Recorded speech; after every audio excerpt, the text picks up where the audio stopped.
ഓം ശ്രീ സദ്ഗുരുചരണാരവിന്ദാഭ്യാം നമഃ. അമൃതസ്വരൂപികളായ ഭക്തജനങ്ങളെ, എല്ലാവർക്കും എന്റെ വിനീത നമസ്കാരം. ഞാൻ ഡോക്ടർ ധർമാനന്ദ സ്വാമികൾ, വിശ്വകർമ്മകുലം സംഘടിപ്പിക്കുന്ന മൂലസ്തംഭത്തെക്കുറിച്ചിട്ടുള്ള പ്രഭാഷണ പരമ്പരയുടെ മൂന്നാം ഭാഗത്തിലേക്ക് എല്ലാവർക്കും സ്വാഗതം. മൂലസ്തംഭത്തിന്റെ പ്രാരംഭ ഭാഗമായ ഉപോദ്ഘാതത്തിലെ ശ്ലോകങ്ങളും അവയുടെ അർത്ഥങ്ങളുമാണ് കഴിഞ്ഞ 2 ക്ലാസുകളിൽ നമ്മൾ പരിശോധിച്ചത്. ഇന്ന് 1-ാം അധ്യായത്തിലെ ആദ്യത്തെ ഭാഗം തുടങ്ങുന്നു. ശ്രീ സുബ്രഹ്മണ്യ സ്വാമി ത്രൈലോക്യനാഥനായ ശ്രീ പരമേശ്വരനോട് സംശയം ചോദിക്കുന്ന രൂപത്തിലാണ് മൂലസ്തംഭം രചിച്ചിട്ടുള്ളത്. ശ്രീ ഷൺമുഖസ്വാമി ചോദിക്കുകയാണ്: ഓം ശ്രീ ഷൺമുഖോവാച ത്രൈലോക്യനാഥ സർവജ്ഞ ഹേ ശംഭോ വിശ്വകർമ്മണ മൂലസ്തംഭപുരാണം മേ വക്തുമർഹസി സാമ്പ്രതം. സുബ്രഹ്മണ്യ സ്വാമി പറയുകയാണ്: അല്ലയോ സർവജ്ഞനായ ത്രൈലോക്യനാഥ ശംഭു, വിശ്വകർമാവിനെ പറ്റി പ്രതിപാദിക്കുന്ന മൂലസ്തംഭം പുരാണം അങ്ങെനിക്ക് പറഞ്ഞു തന്നാലും. ഷൺമുഖോവാച ത്രൈലോക്യനാഥ സർവജ്ഞ ഹേ ശംഭോ വിശ്വകർമ്മണ മൂലസ്തംഭപുരാണം മേ വക്തുമർഹസി സാമ്പ്രതം. ശ്രീരസ്തു ശ്രീ വിശ്വകർമ്മ പരബ്രഹ്മണേ നമഃ. ശ്രീമദ് പരശിവ വിശ്വകർമ്മ ലീലാവിനോദ മഹിമോന്നത മൂലസ്തംഭ പുരാണം പ്രഥമോധ്യായ. അതിന് മറുപടിയായിട്ട് ഭഗവാൻ പറയുകയാണ്: ഈശ്വരോവാച ന ഭൂമിർന ജലം ജൈവ ന തേജോ ന ച വായവഃ നാകാശം ന ചിത്തം ച ന ബുദ്ധീന്ദ്രിയഗോചരാഃ ന ച ബ്രഹ്മാ ന ച വിഷ്ണുശ്ച ന രുദ്രശ്ച താരകാഃ സർവശൂന്യേ നിരാലംബേ സ്വയംഭൂതാ വിരാട് സത്. സദാ പരാത്മാ വിശ്വാത്മാ വിശ്വകർമാ സദാശിവഃ ത്വം ബ്രഹ്മാ ത്വം ച വിഷ്ണുശ്ച ത്വം ച രുദ്രസ്തദൈവ ച. ത്വം വിശ്വകർമ്മണാമേതി വേദവാക്യം യഥാ സ്മൃതിഃ കോ ബ്രഹ്മാ ച കോ വിഷ്ണുശ്ച കോ രുദ്രശ്ച തദൈവ ച. കോ വിശ്വകർമ്മണാമേതി നിഗമാശ്ച വിധീയതേ. പറയുകയാണ്: ഭൂമിയല്ല, ജലവുമല്ല, അഗ്നിയും വായുക്കളുമല്ല, ആകാശമല്ല, ചിത്തമല്ല, ബുദ്ധീന്ദ്രിയ ഗോചരങ്ങളുമല്ല. ബുദ്ധിക്കോ ഇന്ദ്രിയങ്ങൾക്കോ അറിയാൻ കഴിയുന്നതുമല്ലെന്ന് സാരം. അതായത് പഞ്ചഭൂതങ്ങളോ വിഷയപദാർത്ഥങ്ങളോ ഒന്നുമല്ല വിശ്വകർമാവ്. വിശ്വകർമാവ് ഏതൊക്കെയല്ല എന്നാണ് ആദ്യം പറയുന്നത്. ന ഭൂമി, ഈ ഭൂമിയല്ല. ന ജലം, ജലമല്ല. ന തേജോ ന വായവ, അഗ്നിയും വായുക്കളുമല്ല. വായുക്കൾ എന്നതുകൊണ്ട് ഉദ്ദേശിച്ചത് പഞ്ചപ്രാണനുകളാണ്. പ്രാണൻ, അപാനൻ, വ്യാനൻ, ഉദാനൻ, സമാനൻ ഇവയൊന്നുമല്ല. അപ്പോൾ ഈ ബാഹ്യമായി കാണുന്ന സ്ഥൂല ഭൂതങ്ങളൊന്നുമല്ല. പിന്നെയോ ആകാശമല്ല, ഈ പ്രപഞ്ചമല്ല, ഈ പ്രപഞ്ചത്തെ, ഈ ജഗത്തിനെ എല്ലാം ഉൾക്കൊള്ളുന്ന ആകാശവുമല്ല. ഈ ജഗത്തിനെയെല്ലാം ഉൾക്കൊള്ളുന്ന ആകാശത്തിനും അപ്പുറം അതിവിശാലമായ രീതിയിൽ മനസ്സിനെ വ്യാപരിപ്പിക്കാൻ കഴിയുന്ന യാതൊന്നുമല്ല വിശ്വകർമാവ്. അത് മനസ്സല്ല. നമ്മുടെ ബുദ്ധി കൊണ്ടോ ഏതെങ്കിലും ഇന്ദ്രിയങ്ങൾ കൊണ്ടോ നമുക്ക് അറിയുവാൻ കഴിയുന്നതല്ല വിശ്വകർമാവ്. ന ചിത്തം നച ബുദ്ധീന്ദ്രിയ ഗോചരാഹ. ഇന്ദ്രിയങ്ങളെ കൊണ്ട് അറിയാൻ കഴിയുന്ന ഏതെങ്കിലും വിഷയപദാർത്ഥങ്ങളില്ല. ശബ്ദം, സ്പർശം, രൂപം, രസം, ഗന്ധം എന്നീ 5 വിഷയങ്ങളും ആ വിഷയങ്ങളെ അറിയുന്ന ഇന്ദ്രിയങ്ങളും ആ വിഷയങ്ങൾക്കെല്ലാം ആധാരമായിരിക്കുന്ന പഞ്ചഭൂതങ്ങളും ആകാശം, വായു, അഗ്നി, ജലം, ഭൂമി ഇവയാണ് പഞ്ചഭൂതങ്ങൾ. ഇവയുടെ സമ്മിശ്രിതങ്ങളുമല്ല വിശ്വകർമാവ്. പിന്നെയോ നജ ബ്രഹ്മ നജ വിഷ്ണുശ്ച ന രുദ്രശ്ച താരകാഃ. ബ്രഹ്മാവല്ല, ഈ പ്രപഞ്ചത്തെ സൃഷ്ടിച്ചു എന്ന് പുരാണങ്ങളിൽ പറയപ്പെടുന്ന ബ്രഹ്മദേവനല്ല, ഈ ലോകത്തെ പരിപാലിക്കുന്നു എന്ന് മറ്റു പുരാണങ്ങൾ പറയുന്ന വിഷ്ണുവല്ല,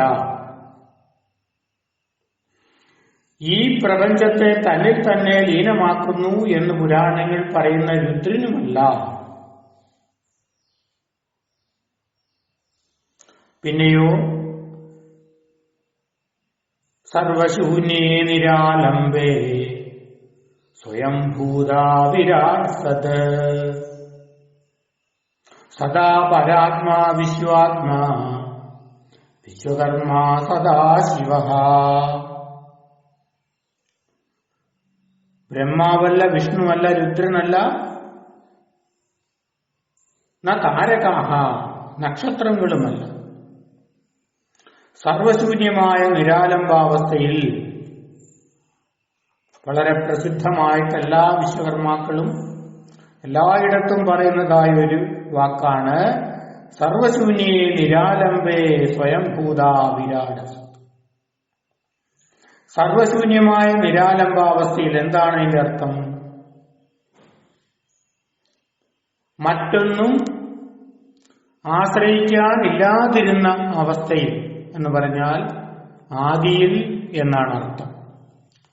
പലരും ഇതിനെ വളരെയധികം തെറ്റിദ്ധരിച്ചാണ് നമ്മുടെ പണ്ഡിതന്മാരൊക്കെ ഈ ശ്ലോകം എടുത്തർത്ഥം പറഞ്ഞു. ആത്മാവല്ലാതെ മറ്റൊന്നും ആശ്രയിക്കാനില്ലാതിരുന്ന അവസ്ഥ, അതായത് ആദിയിൽ ബ്രഹ്മം മാത്രമേ ഉണ്ടായിരുന്നുള്ളൂ. ഇതെല്ലാം ഉണ്ടാകുന്നതിന് മുമ്പ് ഒന്നും ഇല്ലായിരുന്നു എന്നല്ല അർത്ഥമല്ല അവിടെ എടുക്കേണ്ടത്. ഈ ജഗത്തുണ്ടാകുന്നതിന് മുമ്പ് ഒന്നും ഇല്ലായിരുന്നു എന്നാണ് പലരും അർത്ഥമെടുക്കുന്നത്. അതല്ല, അവിടെ പരമാത്മാവ്, പരബ്രഹ്മം ഉണ്ടായിരുന്നു.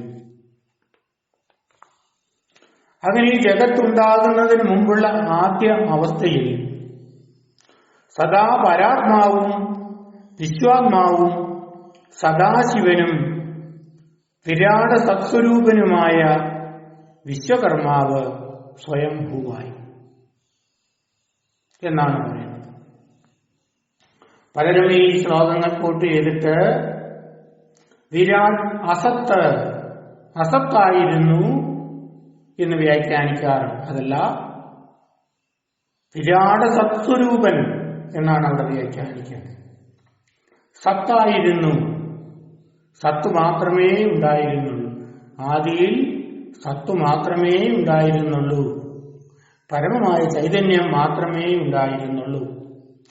സംസ്കൃത ഭാഷ പരിജ്ഞാനമില്ലാത്ത പലരും അസതെന്ന് വായിക്കാറുണ്ടായിരുന്നു. അസദാസീത് എന്ന് ഉള്ളതായിരിക്കുന്ന ശ്രുതിവാക്യത്തെ എടുത്തുകൊണ്ട് ഒന്നുമില്ലായിരുന്നു എന്ന് പലരും വ്യാഖ്യാനിക്കാറുണ്ട് എങ്കിലും അവിടെ സസ്വരൂപമായിരിക്കുന്ന പരമചൈതന്യം ഉണ്ടായിരുന്നു. അസത് ശബ്ദം കൊണ്ട് അവിടെ ഉദ്ദേശിക്കുന്ന ഒന്നുമില്ലായിരുന്നു എന്ന്.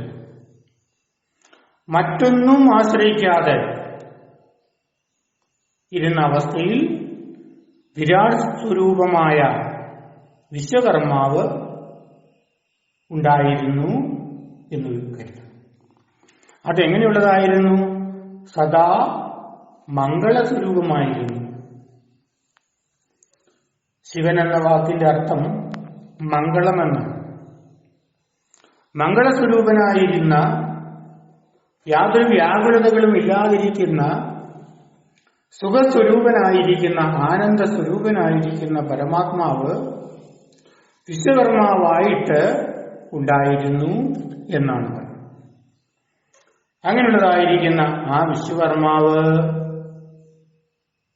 പുരാണങ്ങളിൽ പറയപ്പെടുന്ന ബ്രഹ്മാവോ വിഷ്ണുവോ രുദ്രനോ ആയിരുന്നില്ല.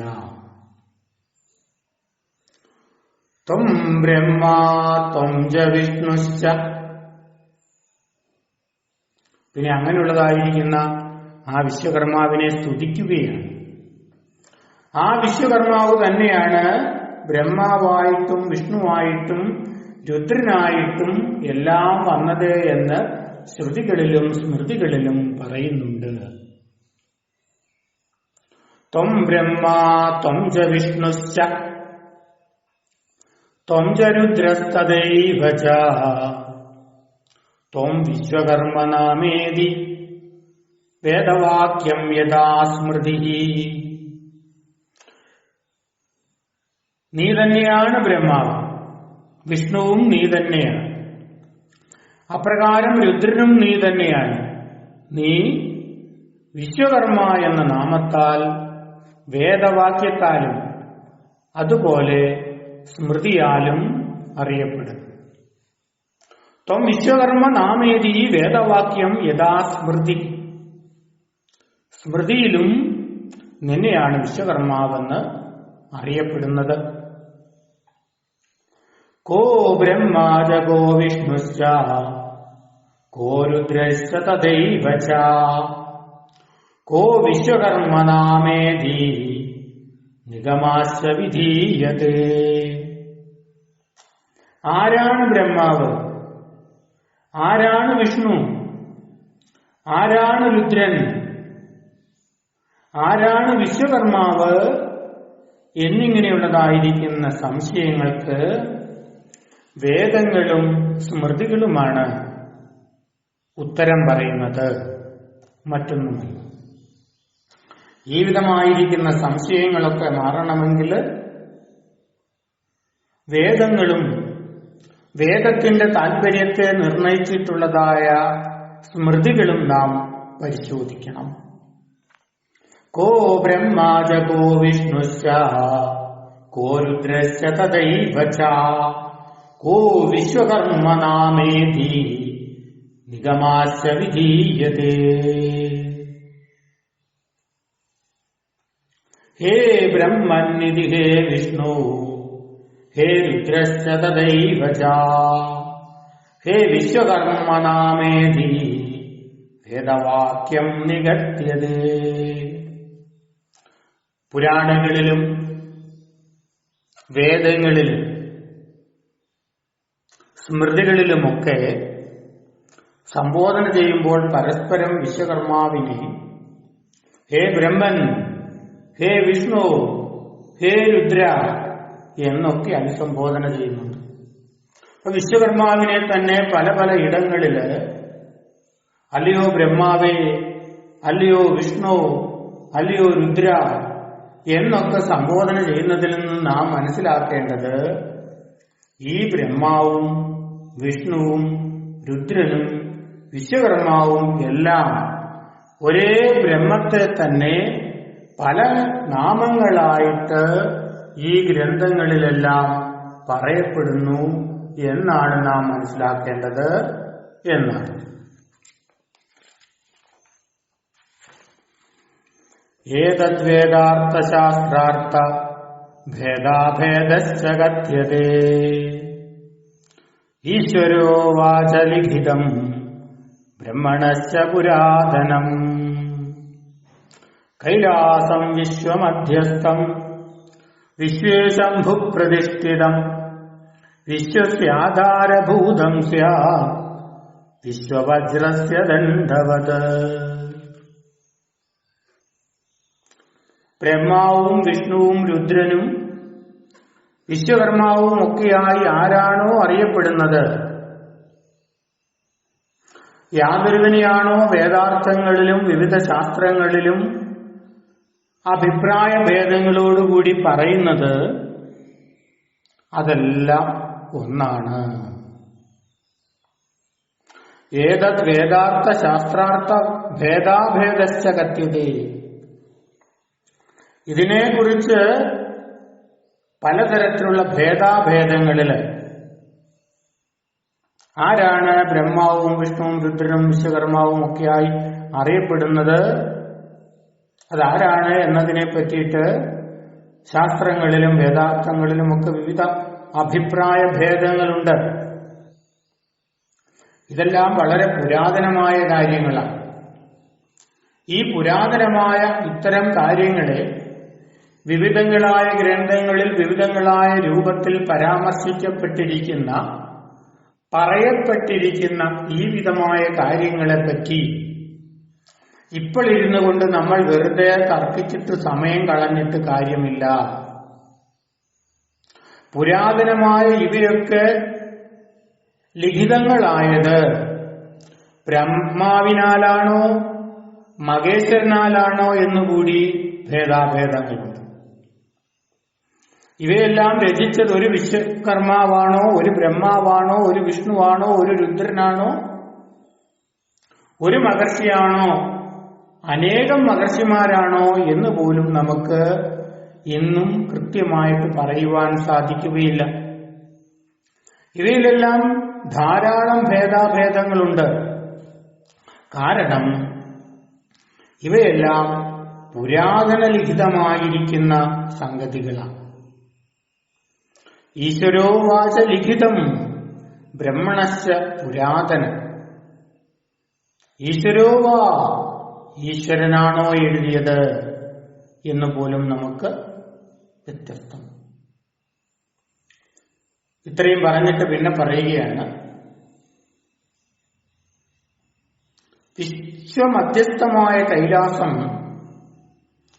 വിശ്വത്തിൽ ശംഭുവിനാൽ പ്രതിഷ്ഠിതമാണ്. കൈലാസം വിശ്വമധ്യസ്ഥം വിശ്വേ ശംഭു പ്രതിഷ്ഠിതം. വിശ്വസ്യ ആധാരഭൂതം സ്യാത് വിശ്വവജ്രസ്യ ദണ്ഡവത്.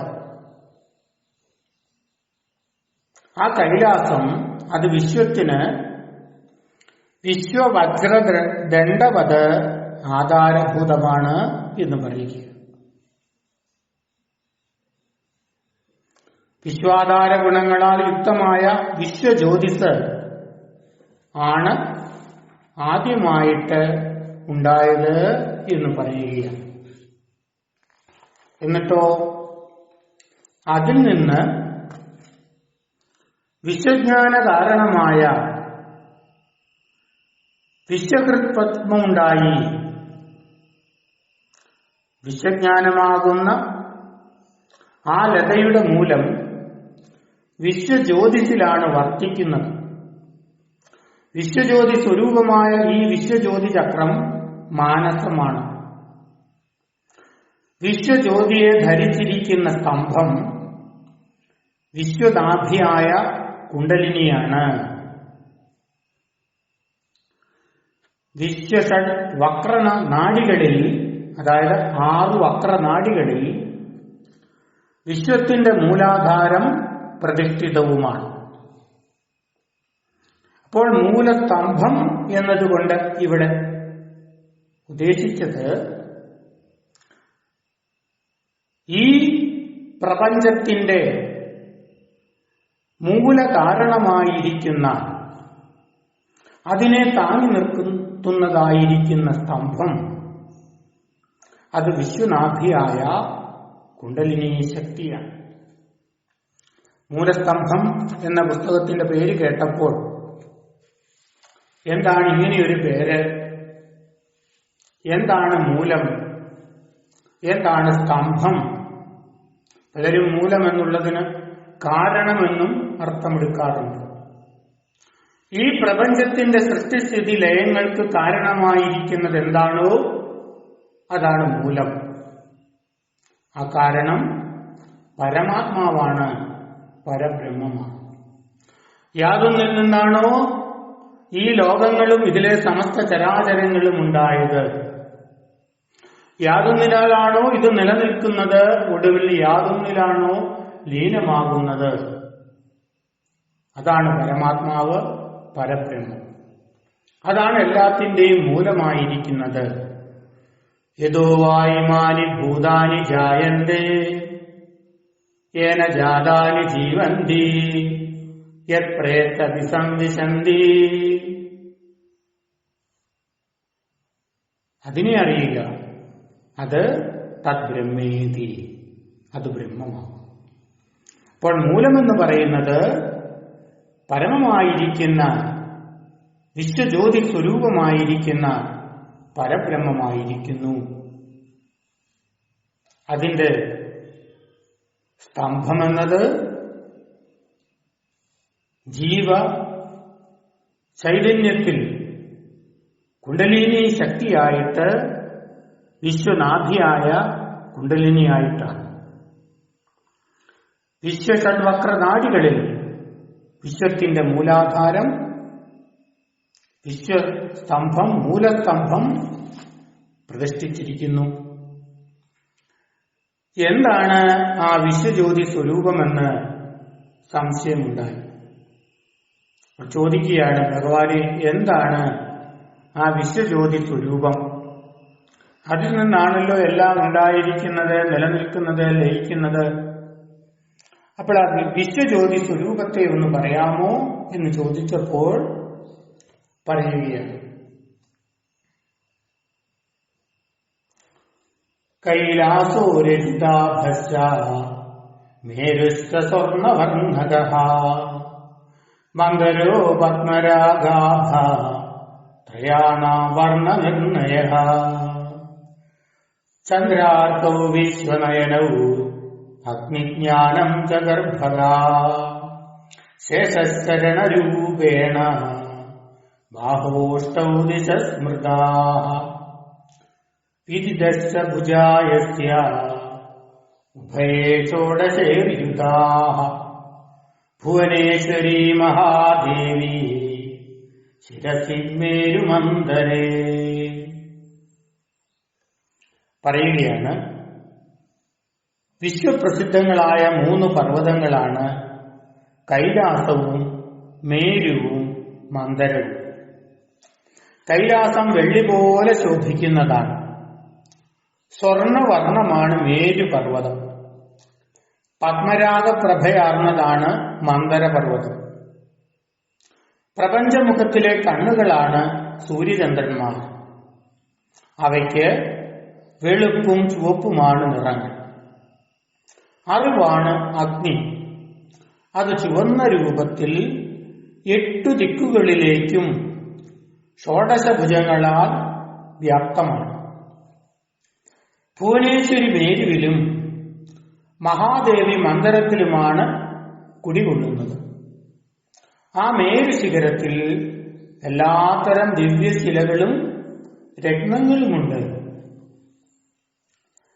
തത് മേരു ശിഖരേ സർവാശിലാരത്നാനി സന്ധിഃ സർവഭൂജാ സർവവൃക്ഷാശ്ച സർവദശ്ച സുരാലതാഃ സജ്ജീവീ സർവമൂലാശ്ച ഭുവനാശാ ഫലേഷു ച പുരുഷാ സുഖിതാ സർവേ ചത്രേ ജന്മ ന വിവൃതേ തൃണകാഷ്ഠാശ്ച ജ്യോതിംഷി പാഷാണാരത്നജാതയഃ നീരജോദകപൂർണാശ്ച അമൃതൈശ്ചരിതസ്തഥാ രസായനഗുണാകന്ധാ മൃത്തികാ ഹേമമേധികാ നാനാപുഷ്പാണി ശോഭന്തേ നാനാമേഘഗുണം വനം.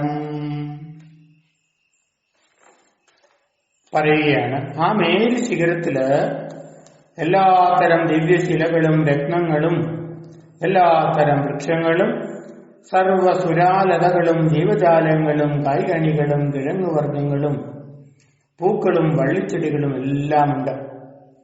അവിടെ വസിക്കുന്നവരാകട്ടെ സംസാര നിവൃത്തി കൈവരിച്ചവരും സിദ്ധന്മാരുമാണ്. ഭവനാശത്താൽ അവർക്കാർക്കും ഇനി പുനർജന്മമില്ലതാനും. വീണ്ടും ജനിക്കണം, ഭൗതികമായ സുഖഭോഗങ്ങളെ അനുഭവിക്കണമെന്ന് ആഗ്രഹമുള്ള ആരും അവിടെയില്ല. ഭവനാശാഹ, ഈ ലോകത്തിലുള്ളതായിരിക്കുന്ന വിഷയപദാർത്ഥങ്ങളിൽ ആഗ്രഹം നശിച്ചവരാണ്. അങ്ങനെയുള്ള സിദ്ധന്മാരും മഹാഋഷീശ്വരന്മാരുമാണ് അവിടെ വസിക്കുന്നത്. മാത്രമല്ല, അവിടുത്തെ തടാകത്തിലെ ജലം അമൃതിന് തുല്യമാണ്.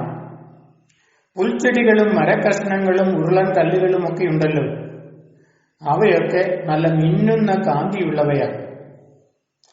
ഔഷധ സസ്യങ്ങളാണ് എങ്ങും. ഒരു പാഴ്സസ്യം പോലുമില്ല, ഒരു പാഴ്ചെടി പോലും അവിടെ കാണാനില്ല. ഏതൊരു സസ്യത്തെ എടുത്തു നോക്കിയാലും അത് ഔഷധ ഗുണമുള്ളവയാണ്. അവിടുത്തെ മണ്ണാകട്ടെ സ്വർണ്ണ സമാനമായതാണ്. വിടർന്നു നിൽക്കുന്ന പലതരത്തിലുള്ള പുഷ്പങ്ങൾ, നല്ല സുഗന്ധവാഹിയായ കാറ്റ്, ശാന്തര സുന്ദരമായ വനപ്രദേശങ്ങൾ, എല്ലാത്തരം മൃഗങ്ങളും പരസ്പരം വിദ്വേഷമില്ലാതെയാണ് അവിടെ വാഴുന്നത്. പരസ്പരം കണ്ടാൽ കടിച്ചു കീറുന്ന മൃഗങ്ങളൊക്കെയും അവിടെ ശാന്തരായിട്ട് വസിക്കുന്നു. പുലിയും മാനും ആനയും കടുവയും ഒട്ടകവും എട്ടടിമാനും മുയലുമെല്ലാം പരസ്പരം വിദ്വേഷമില്ലാതെ ആരും ഉപദ്രവിക്കാതെ സന്തോഷത്തോടുകൂടിയാണ് അവിടെ വസിക്കുന്നത്. മാത്രവുമല്ല, അവിടുത്തെ ഗുണങ്ങളെപ്പറ്റി പറയുകയാണ്. അനേകവ്യാള സങ്കീർണം ശാർദൂല സരഭാന്വിതം കരിഭിവ്യാക്രഭേരുതൈഃ യുക്തവൈരവിവർജിതൈഃ. വൈര്യങ്ങളെല്ലാം വിദ്വേഷങ്ങളെല്ലാം വെടിഞ്ഞ മൃഗങ്ങളാണ് അവിടെ താമസിക്കുന്നത്. സിദ്ധഗന്ധർവ സങ്കീർണം യക്ഷകിന്നരശോഭിതം ഗരുഡൈ പന്നഗൈശ്ചാപി സാധ്യവിദ്യാധരൈസ്തഥാ. ശിവയോഗാ ശിവജ്ഞാശ്ച ശിവമന്ത്രരതാ സദാ ശിവധ്യാനരതാ നിത്യം ശിവാർച്ചനപരായണ. ധാരാളം സിദ്ധന്മാര്, ഗന്ധർവന്മാര്, നാഗങ്ങള്, ഗരുഡൻ, ദേവഗണങ്ങൾ, യക്ഷകിന്നരന്മാർ എന്നിവർ സദാ അവിടെ ശിവനാമം ജപിച്ചുകൊണ്ടും ശിവനെ മനസ്സിൽ ധ്യാനിച്ചുകൊണ്ടും എപ്പോഴും ശിവാർച്ചനകളിൽ മാത്രം തൽപരരായും അവിടെ വസിക്കുന്നുണ്ട്. ഇത്യേവം കഥിതം ഭൂ ഏതേർമേരുപർവതലക്ഷണം തന്നിരുവേദമധ്യസ്ഥോ ജ്യോതിരൂപമഹേശ്വര. ഇപ്രകാരം മഹത്തായി ശോഭിക്കുന്നതാണ് മേരുപർവ്വതം. ആ മേരുപർവ്വതത്തിന്റെ മധ്യഭാഗത്ത് സ്ഥിതി ചെയ്യുന്നവരാണ് ജ്യോതിസ്വരൂപനായ മഹേശ്വരൻ. ബ്രഹ്മാവും വിഷ്ണുവും രുദ്രനും സൂര്യചന്ദ്രന്മാരും നക്ഷത്രങ്ങളും അനേകം ഋഷീശ്വരന്മാരും ഇന്ദ്രനും ദേവഗണങ്ങളും 12 ആദിത്യന്മാരും അഷ്ടദിക്പാലകന്മാരും വീരഭദ്രനും ഗണാധ്യക്ഷനായ വിഘ്നേശ്വരനും നന്ദികേശനും ശക്തിമായയും യോഗിനീ ഗണങ്ങളും വേദാന്തങ്ങളും ഉപനിഷത്തുക്കളും ശ്രുതിസ്മൃതികളും മന്ത്രങ്ങളും പുരാണങ്ങളും സ്തോത്രങ്ങളും വേദശാസ്ത്രങ്ങളും അനേകം ആഗമ സംഘങ്ങളും ഇതിഹാസങ്ങളും സർവസിദ്ധാന്തങ്ങളും പാർവതി പരമേശ്വരന്മാരും ചേർന്ന ഒരു മഹാസംഘ മധ്യസ്ഥനാണ് വിശ്വസ്യോത്പത്തി കാരണനായ ആ ജ്യോതിസ്വരൂപം. ആ പരമപദത്തെ സർവരും കൈകൂപ്പി നമസ്കരിക്കുന്നു. ജ്ഞാനജ്യോതി പ്രദീപനായ ആ ദേവന്റെ അനുഗ്രഹത്താൽ ലോകങ്ങളെല്ലാം സമംഗളം ചരിക്കുന്നു. ആ ജ്ഞാനജ്യോതി പ്രദീപനായ ദേവനെയാണ് വിശ്വകർമാവെന്ന് പറയുന്നത്. ഇപ്രകാരം വിസ്തരിച്ചു പറഞ്ഞുകൊണ്ട്